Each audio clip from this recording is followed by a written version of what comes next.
how to fix we've sent the code to the Telegram app on your other device. So if you want to fix we've sent the code to the Telegram app on your other device, then in that case, what you can do is open up your Telegram application at first. Go ahead and clear your data. So tap on the three lines or go with settings, which will be on the bottom. And then you need to go with data and storage. And from here, you need to go with storage usage. And here you need to go and clear the cache. After clearing the cache, which is right here, you need to go back, tap and hold on to your Instagram application, go with the app info.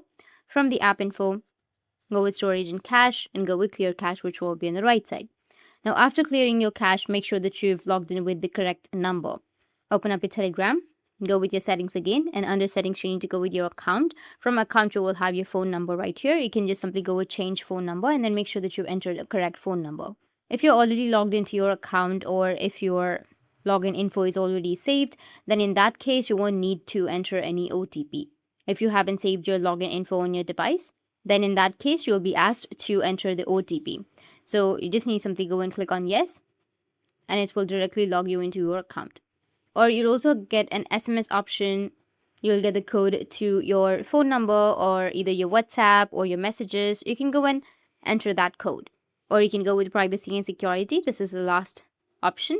And then just scroll down and go with devices. And under devices, you need to go and remove other devices and make sure that Telegram is only logged in to this device. So that's it. And if you have any questions, feel free to comment below. Thanks for watching.